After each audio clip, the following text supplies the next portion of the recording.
seat, please. Thank you.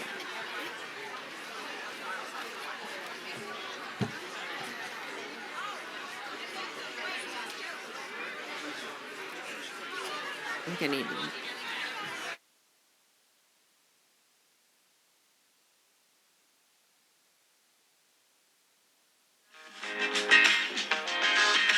If you want it, Oh, there it is. you can have it. All you gotta do is just reach out and grab it. If you want it, you can have it. All you've got to do is just reach right out and grab it. Step into your power. Step out. Step into your power, child. Step out. Step into your power. Step out. Step into your power, child.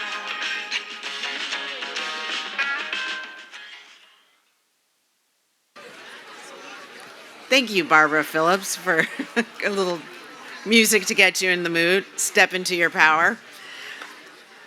So our next panel is titled Changing the Rules, the Role of Advocacy. And before we start, if you are just now joining us, welcome to the Martha's Vineyard Book Festival 2025. And thank you for coming and supporting these authors and your appreciation of the great writing. We are happy that you are here. The way to support this festival and the authors that participate in it is to buy their books from Bunch of Grapes bookstore located here at the festival. And the book sales tent is over there. Not on Amazon, not on your Kindle, but buy it here and go and meet the author and have them sign your book over there. So book signings follow every session throughout the festival, and today's panelists will be signing their books immediately following this session for about 30 minutes in the book signing tent. Don't go hungry. We have food. Please buy it and support these island vendors. Water is available throughout the festival site thanks to Island Source. Stay hydrated. And if you need anything, see one of the ushers, or there's an info tent just outside the tent, another info tent outside of this tent.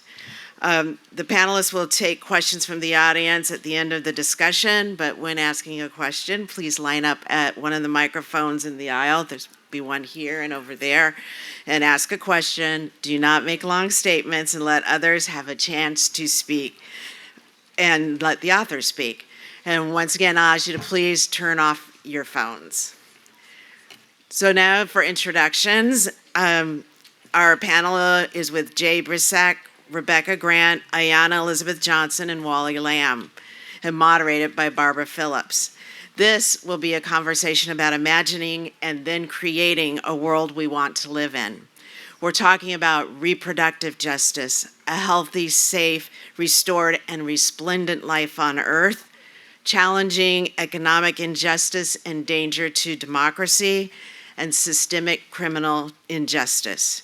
We are talking about advocacy for a new world. Jaz Brisack offers an insight look at today's resurgent labor movement in Get on the Job and Organize. From Starbucks to Tesla, Brisack chronicles workers' bold campaigns to unionize in the face of powerful corporate resistance. Brisack draws from firsthand experience as a Rhodes Scholar-turned-barista who helped launch Starbucks United worldwide. Starbucks Workers United. Rebecca Grant is a Portland-based journalist covering reproductive rights, health, and justice. A Cornell graduate and former Peace Corps volunteer, Grant is the author of Access, Inside the Abortion Underground and the 60-Year Battle for Reproductive Freedom, a journey into the underground activist networks that have been working to protect women's autonomy over their bodies amidst legal, political, religious, and cultural oppression. Ayana Elizabeth Johnson is a marine biologist, policy expert, and climate thought leader. Johnson is co-founder of Urban Ocean Lab, co-editor of the best-selling anthology All We Can Save, co-creator of the acclaimed podcast How to Save a Planet, and co-author of The Blue New Deal.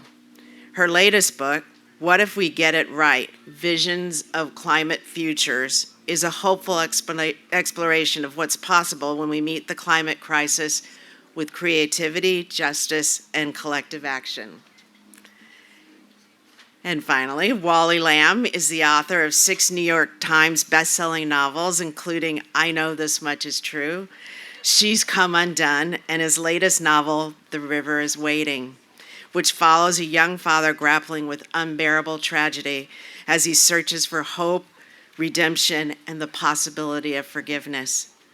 Lamb also edited Couldn't Keep It to Myself and I'll Fly Away, volumes of essays from students in his writing workshop at York Correctional Institution, a women's prison in Connecticut, where he was a volunteer facilitator for 20 years.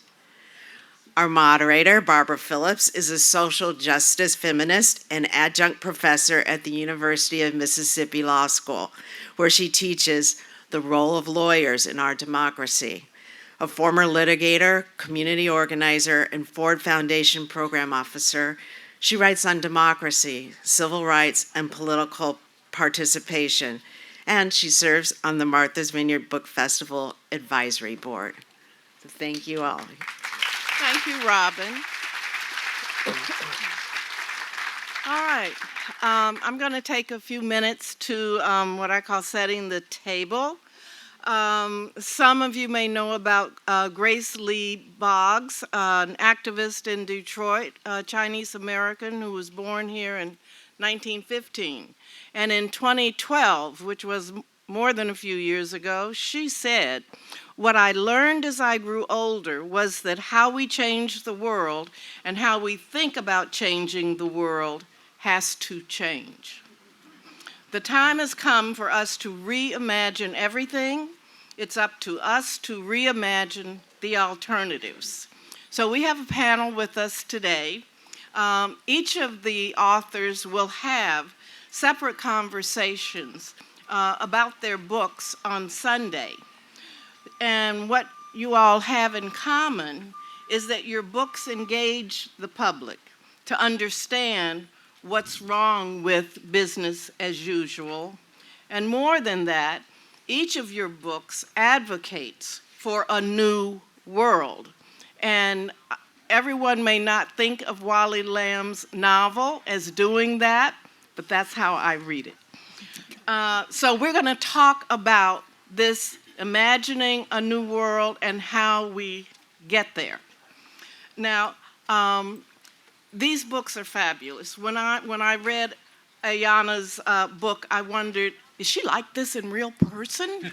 And she is. So one of the things that startled me in her book is that she says that she has an aversion to the word hope.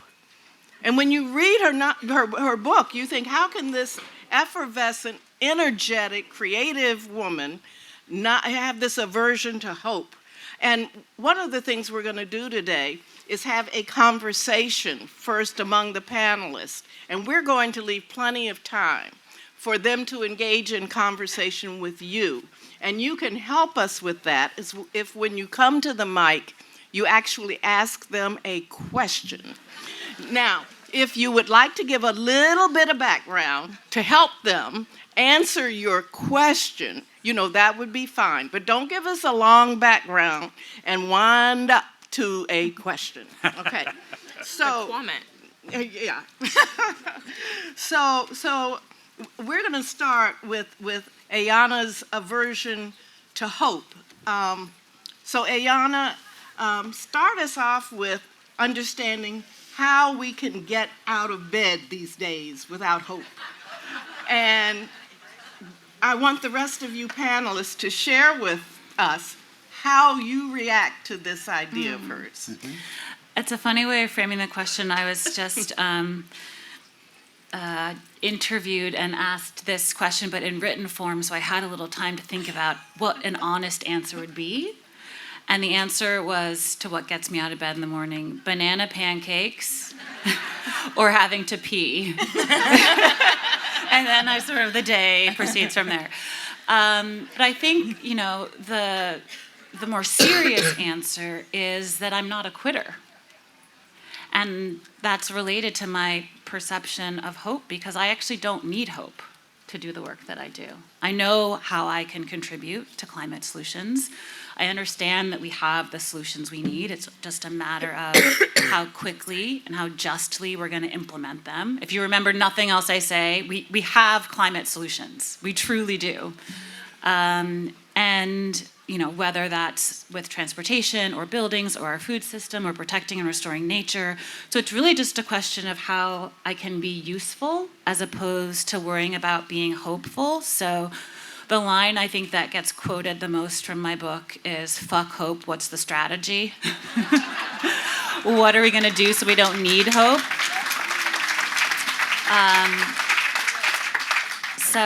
I'll read you just a few sentences from the chapter that's very short, just 3 pages, called "A Note on Hope," which my editor tried to cut like 3 times.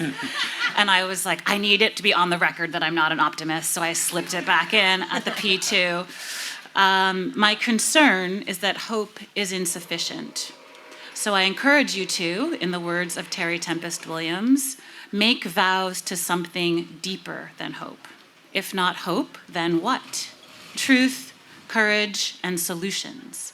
Love, collaboration and community, and all the sweetness along the way. That's what can get us there. Possibility, that is a word I can wholeheartedly race toward. I find motivation for action in glimpses of what could be and in values instilled by my parents that say, it is my responsibility to try without any guarantees of success. The force that propels me is a simple and deep desire to be useful. Thank you, Ayana. And before we go any further, I'd like each of the authors to take a few minutes and tell us something about your book. Because you're going to have these, author interviews tomorrow. But to help us all get on the page for this conversation, could you each just take a few minutes and share with the audience what your book is about, in case they haven't read it yet? Wally, you want to start off, and we'll just go down the line. Okay. Well, I ask my readers with this latest novel, The River is Waiting, I say, I'm going to present this guy to you who has really done a terrible thing. He's addicted to anti-anxiety medication, and he is day drinking when he is supposed to be taking care of his 2-year-old twins. And then a terrible thing happens because he's inebriated and stoned. And so my question to you, the readers, is what he has done forgivable in any way? Does he deserve the redemption he is seeking? Does he deserve to reunite with his wife, who has been terribly affected by this example? So he ends up in prison, and part of the novel is his trying to survive the prison experience, and then to learn something while he's there. Thank you. And Rebecca, give us something about your book. So Access is a look at underground abortion activism from pre-Roe to post-Dobbs. So 1965 to 2025 is really the range. And I think the kind of larger arc is this kind of trajectory that I saw from underground abortion activism before Roe, kind of back above ground again with the legal ecosystem that we had. And then in 2022 with the Dobbs decision, I mean, talking about hope or the lack thereof, I mean, that was just sort of an utter moment of despair and hopelessness and helplessness and powerlessness, I think, for the people that I report on, which is the abortion movement, or the abortion rights movement, the abortion access movement. And even though Dobbs has absolutely been catastrophic in many ways. The thing that I was seeing when I was reporting was this incredible resilience on behalf of people who were determined that no matter where you lived in the country or your circumstances, there would still be ways for you to have access to an abortion. And that might look really different from what the underground activism looked like in the days before abortion pills and the internet, but there were these really interesting commonalities. And so I think that, to the point that Ayana made about, rather than hope, like let's have a strategy. And that was something that I think in part 3 of the book I really focus on is like, yeah, things are bad, but look at all of these activists who are operating at incredible scale and have made sure that abortion access is still very much alive throughout the entire country. Thank you. I'm going to ask Jaz to tell us in a few minutes what her book is about, and then Ayana, we're going to come back to you to pick up the hope conversation. Okay. Well, I guess actually on the hope conversation, I would say I don't know that I think that it's mutually exclusive. I'm a wobbly at heart, which means spiritually a member of the industrial workers of the world, and I learned all of their songs as a 16-year-old, and they talk about we can bring to birth a new world from the ashes of the old.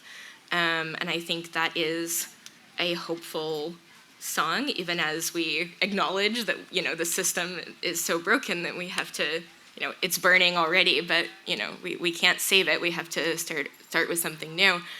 But I wrote Get on the Job and Organize because I wanted more people to understand what I think the core of the Starbucks Workers United campaign lesson was, which was, if we can do it, you can do it. And Starbucks came about because baristas saw other coffee shop workers organizing at Gimme Coffee, at Spot Coffee, at local chains, and wanted to do that. I knew as soon as I learned that unions still existed and that they had not died out in the Palmer raids that, all but wiped out the industrial workers of the world in 1918.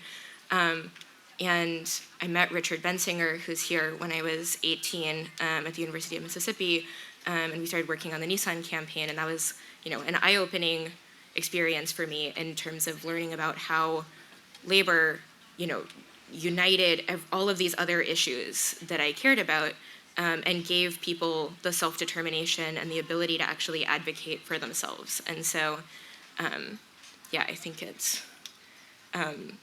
the goal of the book is to help more people understand that they can do that, and also, start burning down the old world. Okay. All right. Thank you. Ayana, take us back to the hope conversation, sharing with everyone a little bit more about what your book is about. Yeah, I think the title is a bit misleading, perhaps. What if we get it right? And the subtitle, Visions of Climate Futures. I guess the more honest and less hopeful title would be, what if we get it as right as is still possible? As I'm a scientist, right? I'm a realist. I've looked at the graphs. I've looked at the data. I know what the modeling and projections tell us about the direction we're in, about how much our climate has already changed. And so the question is, hopefully before it's all ashes, what can we change? How can we imagine a better version of the future, and how can we each contribute to getting there? So I wrote this book proposal really thinking about 2 words, possibility and transformation, and I think that probably applies in some ways to all of our writing. And then, I spent the advance and sat around for 2 years thinking, how could I possibly write a book that is such a that meets the promise of the title? And then I realized that, what I was going to do was read everything I could find, everyone else's answers to it, and then try to paraphrase and weave in some of my own thoughts. And I thought, that's really boring. It starts to feel like a textbook. Why don't I just interview all the people who have helped show me the way forward? And transcribe that in heavily edited form and present it to you in their words. So the audiobook actually is these 20 interviews interspersed with essays by me and poetry, and actually a quote from Grace Lee Boggs, which is the sentence after what you shared, which is, if I can find it right here. The time has come for us to reimagine everything, to become the new kind of people that are needed at such a huge period of transition. We must transform ourselves to transform the world. And I think a lot of that actually has nothing to do with climate science and everything to do with culture and how culture shapes what's possible in terms of policy and economics, et cetera. So I've been leaning more and more into, there's like commissioned art in the book, there's a playlist at the back of the book, my anti-apocalypse mixtape, because I'm like forever a girl from Brooklyn in the 80s. And so I had a lot of fun with it, trying to think about like how could I write a climate book that people would actually enjoy reading as opposed to, you know, just a bunch of facts. Yeah, and it is a pleasure to read. It leaves you, dare I say, with hope, but you know, appreciating that we need strategy. Yeah. So what do you all think of Ayana's idea about hope? Yeah, I mean, if I sort of sounds similar, which is that one of my goals was to write an abortion thriller, which like sounds kind of silly, but I mean, I think I sort of achieved it. I hope I did.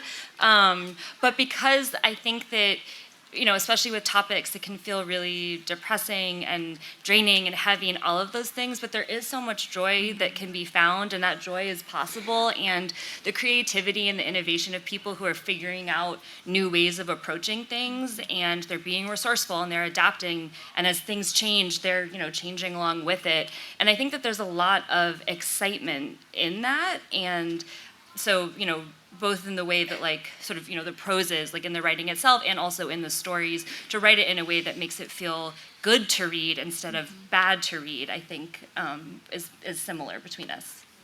Yeah. Anyone else want to share a thought about Ayana's hope? Yeah,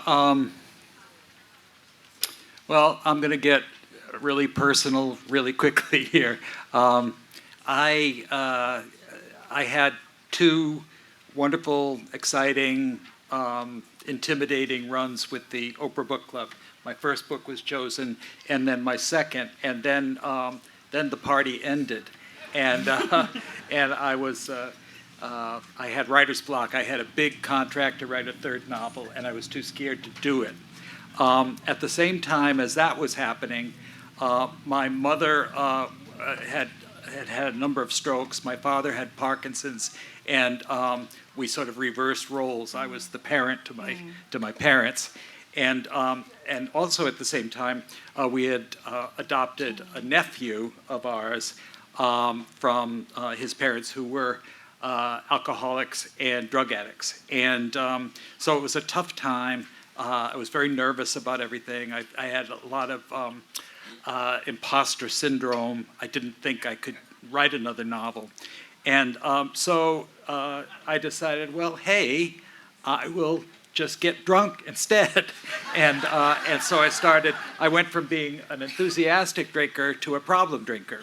And I was a late bloomer, so this happened in my 50s. And I drank problematically for about 10 years.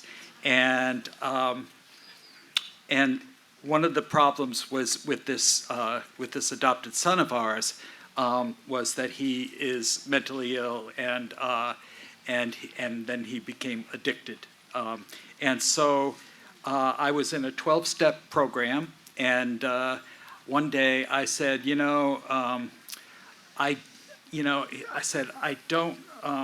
want to stay hopeful about my son, but I don't want hope to keep sucker punching me.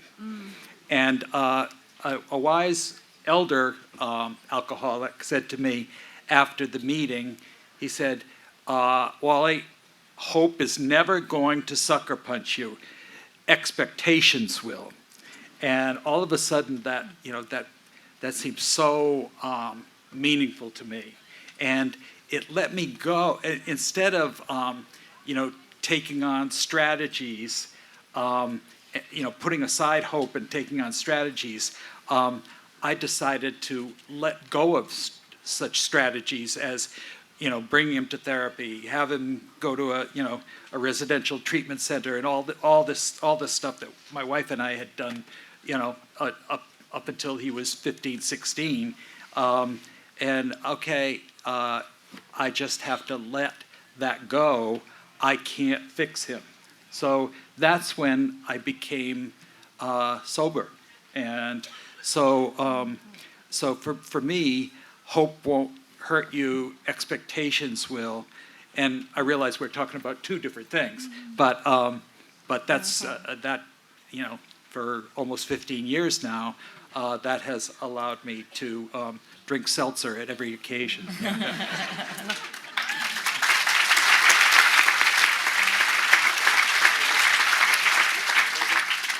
I think there's a difference too between thinking that someone else is going to come and save you and the hope that, you know, you'll wake up and things will just be better, or, you know, the next election will go your way and things will become better, versus, you know, being very realistic about, you know, the structural problems that we're dealing with, and the fact that, you know, all these issues that we care about, you know, have been problems for a very long time. You know, genocide didn't start in the last couple of years in Palestine. It's been going on systemically. Everything that we're dealing with is part of a much longer problem. But people follow positivity. When you're writing a union leaflet, you're not writing it, you know, to the people that already agree with you. You're writing it to the folks in the middle. And folks in the middle are not going to be like, well, you know, I am motivated by, you know, this belief in, you know, the eventual overthrow of capitalism. They're motivated by something tangible that can, you know, change their lives and their relationship to the boss in the moment. And so I think we need to show people who think that, you know, they don't have the power to change things, that, you know, hope doesn't mean waiting for somebody to come and save you. It means figuring out how we can collectively save each other and ourselves. And so I think, I'm not sure that any of us are really in disagreement. We're just using different semantics. Yeah. Thank you. This term catalytic hope is the one I came up with. I'm like, okay, fine, I can get behind it if it's like catalytic. Yeah. Great. All right. Rebecca, one of the things that comes through in your book, and I am so glad you raised it in your book, is the ever-present tension in the world of social justice policy and service providers. There's always this tension. You know, there's that proverb about the people in the village, and the babies are coming down the river, and the people in the village go out and snag the babies out of the river. And then some group of people say, let's go upstream and see who's throwing the babies in the river. So those are the policy people, and the, you know, the ones who get the babies out of the river are the service people. But there is a tension between that you shine a light on. Would you talk about that a little bit?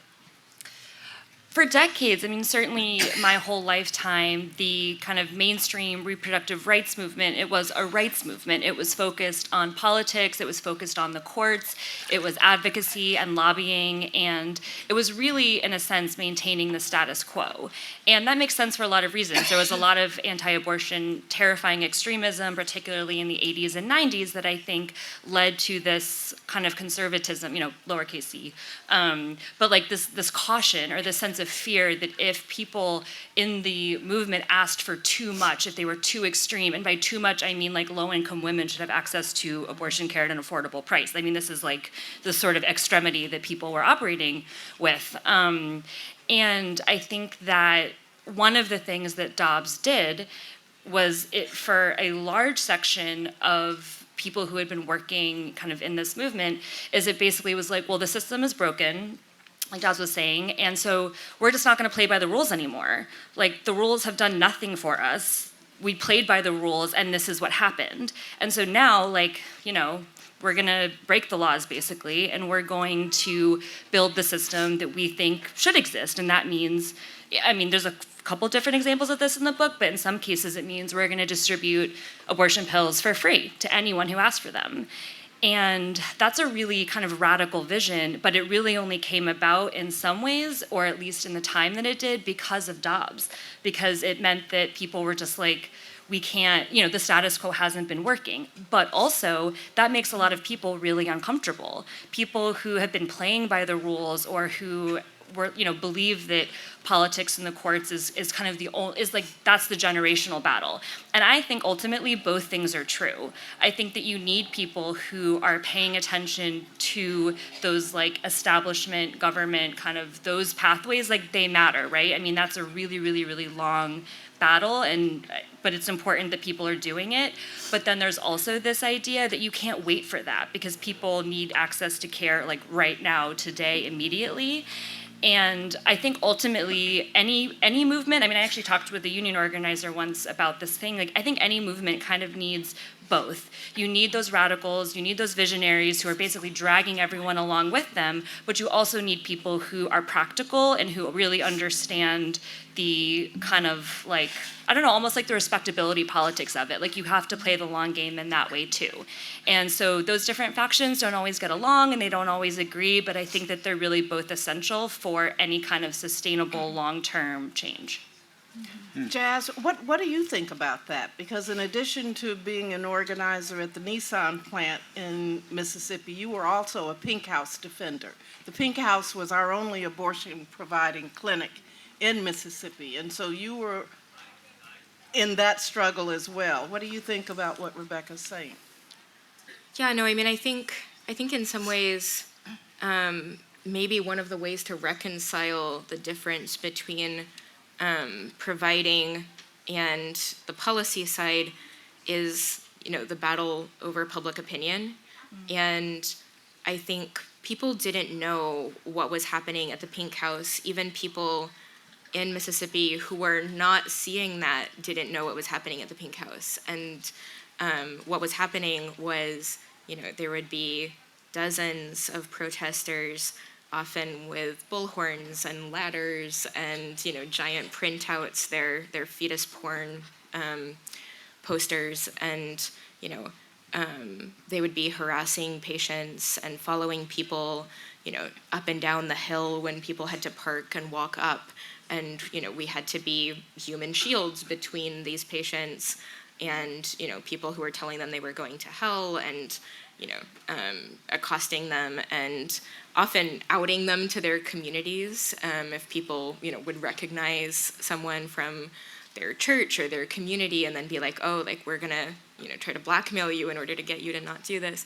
And I think part of the problem that we're facing is the way that things are so siloed off or so segmented, and so people don't always understand what's truly at stake or truly happening. And I think with abortion, so many folks, I grew up, in a family where you couldn't really talk about abortion, or like, it was awkward for me to even use that word when I first started doing clinic defense. And I got over a lot of things real fast because it was like, if you're gonna do this, you better be able to talk about it.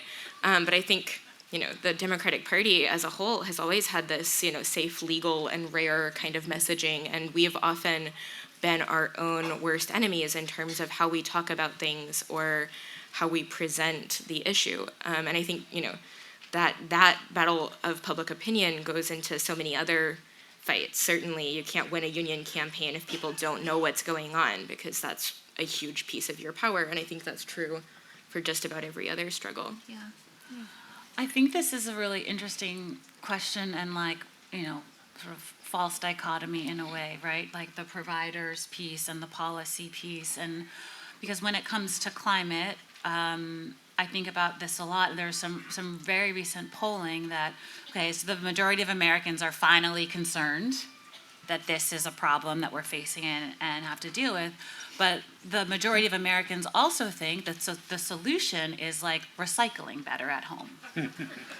And if I'm the one to tell you, then brace yourself for the news that is not going to get us there, right? And so we have like a major communications and messaging challenge between like the scale of the problem and the scale of the solutions that we need. I think this is, somewhat universal, and some of the things that we do as Band-Aids are, of course, necessary to take care of individual people who are at risk in the moment, whether it's abortion rights or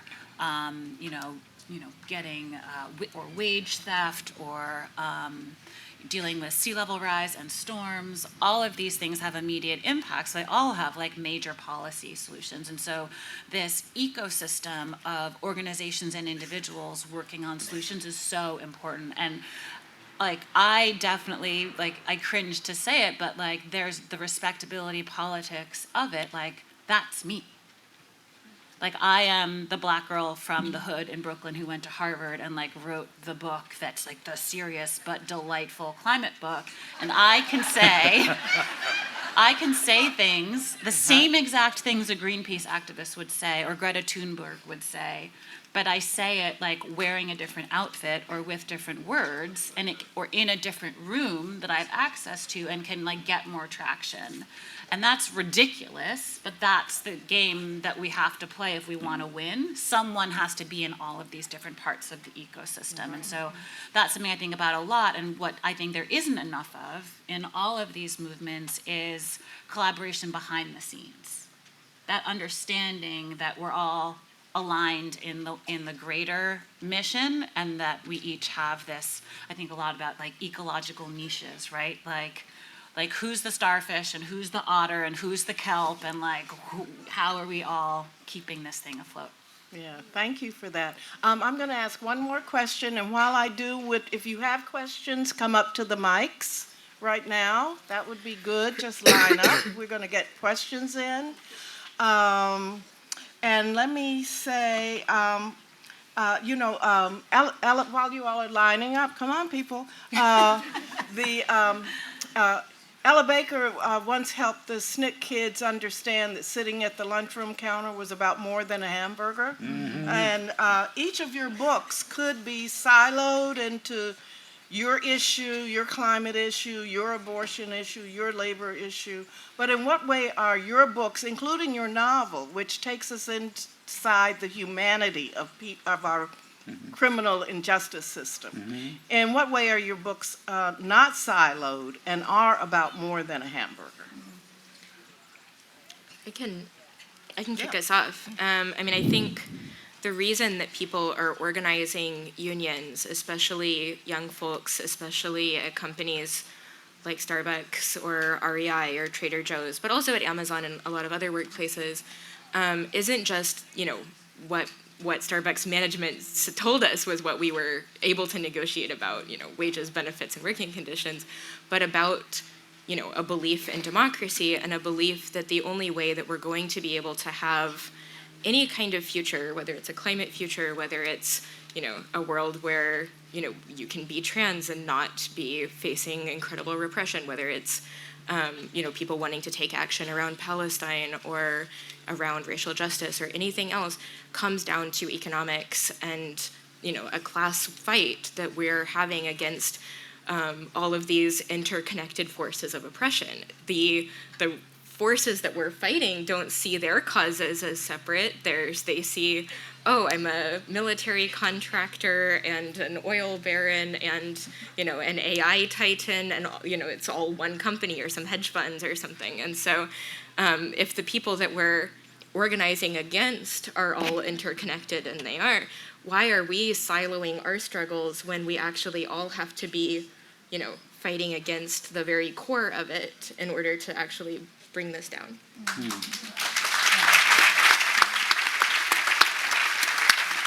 Yeah, Rebecca? I trace this a little bit in my book, which I think of as sort of looking at abortion activism across generations and continents and movements. And so one of my main characters is a Dutch doctor named Rebecca Gompertz, who founded Women on Waves, among other organizations. But her real, kind of claim to fame initially was that she sailed boats to off the shores of countries with abortion bans and provided medication abortion at sea, where the national laws didn't apply, where international law applied, and her boats were flagged to the Netherlands. And she got the idea to do this because she was a doctor on a Greenpeace ship. She started on the Rainbow Warrior 2, and she participated in environmental campaigns to protest, I believe it was like oil and then maybe like an anti-whaling campaign, and that was what inspired her to be like, well, what if we did this but for abortion?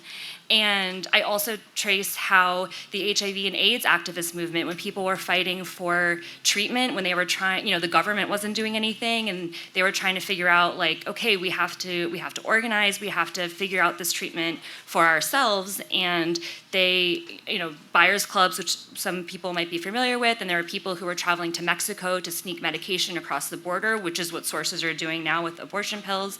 And they also went to India, which is one of the world's kind of centers for the manufacture of generic medication. And they were buying medication in India, bringing it back to the US, and kind of experimenting amongst themselves until there was an FDA-approved regimen. And that's what abortion activists are doing now. And so I think that there's just like tremendous power when different movements kind of look at what someone else is doing or what other people are doing in a particular field, and then they figure out how to apply it to their own. And it's really unleashing this sort of creativity that can actually move things forward or fundamentally change the conversation. Okay.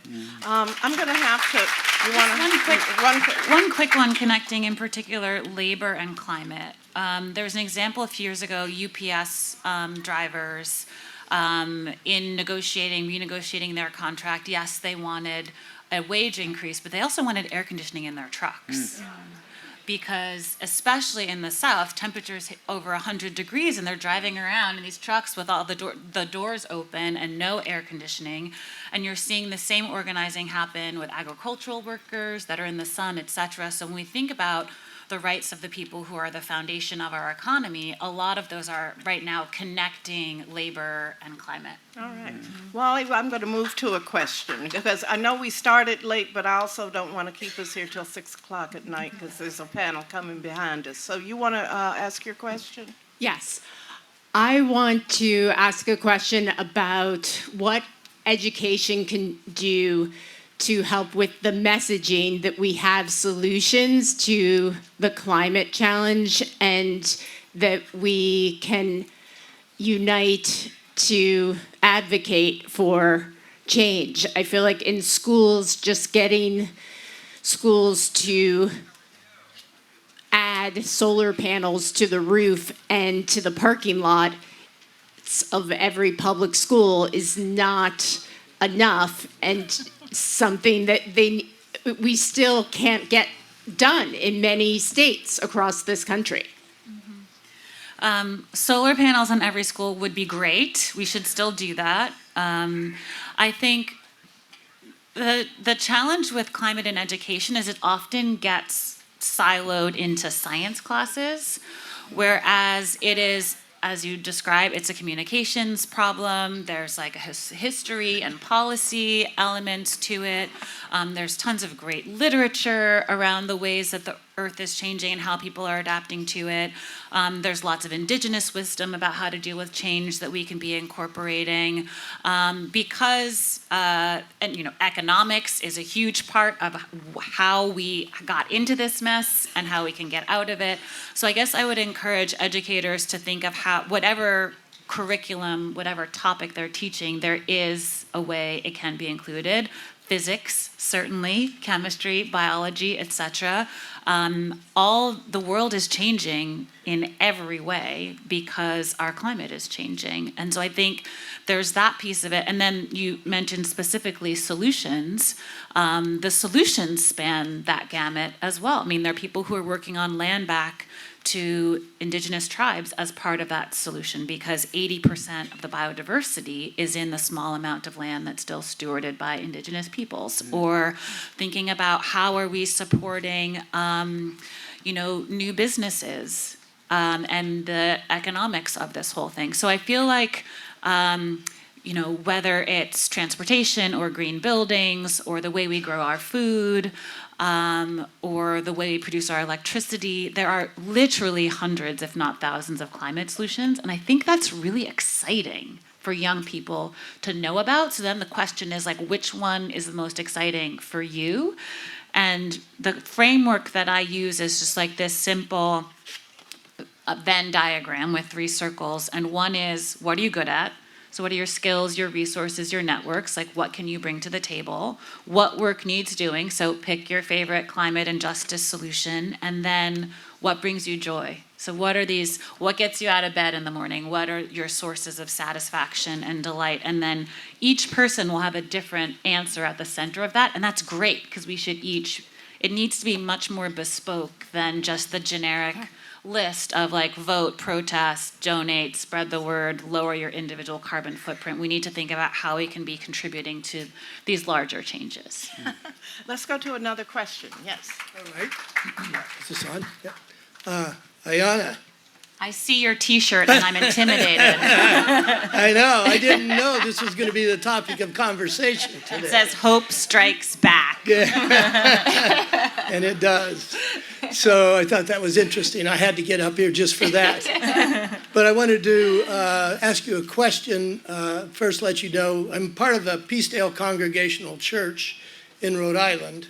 And it's very much of what we call a apron-wearing church. We get out and very active. We have 119 solar panels on our church. We have a green team. So what the green team has, one of its projects this year, and I wanted to ask you about your knowledge of this, is the Green Amendment. And I don't know if you've heard about this, but it's in 13 states now, and I'd like to we have tried.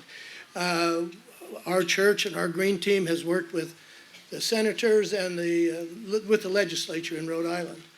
It made it towards the end of it, and it got defeated. Yeah. Okay.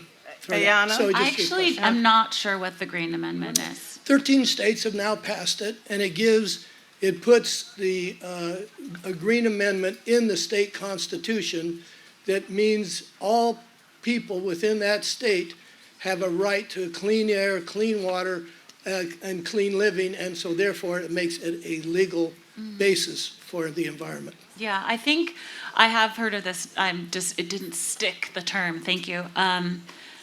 I think it's just another lever, right? I mean, being able to use the court system in this way is something that especially young people have been doing around the world, to say, you're setting my future on fire, because some state constitutions also have sort of like a right to a livable future for young people. So certainly we need all the tools in our toolbox, as we've kind of all been discussing, that the court system is increasingly an important stopgap.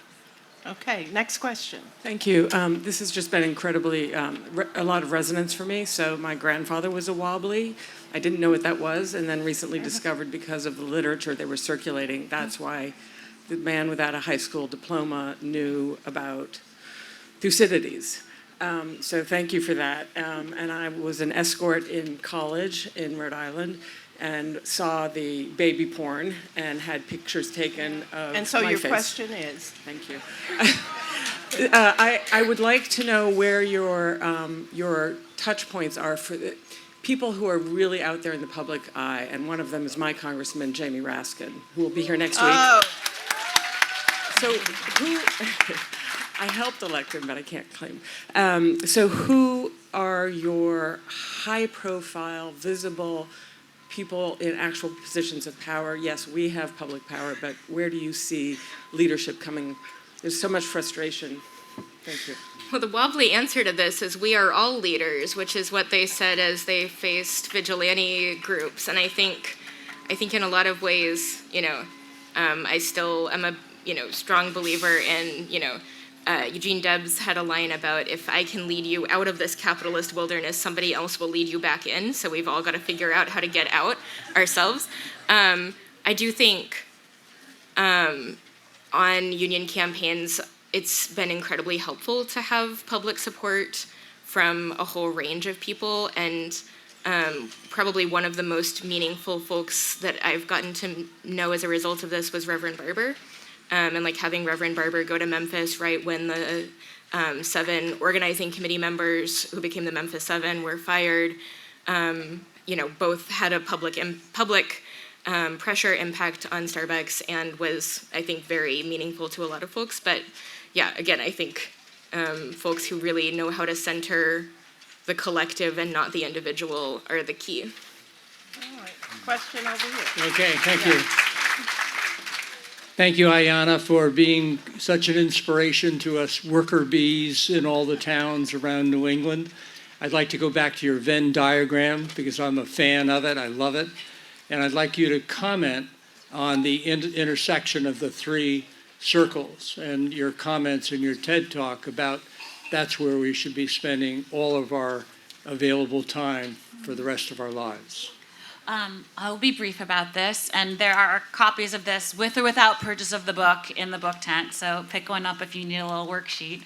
I think it truly is different for everyone. So for me, the thing as a marine biologist and a policy nerd, the thing that I wanted to do as a girl from Brooklyn who loves design was think about what is the future of coastal cities in the context of our changing climate. So with Jean Flemma, who's here somewhere, we co-founded Urban Ocean Lab, which is a think tank for the future of coastal cities.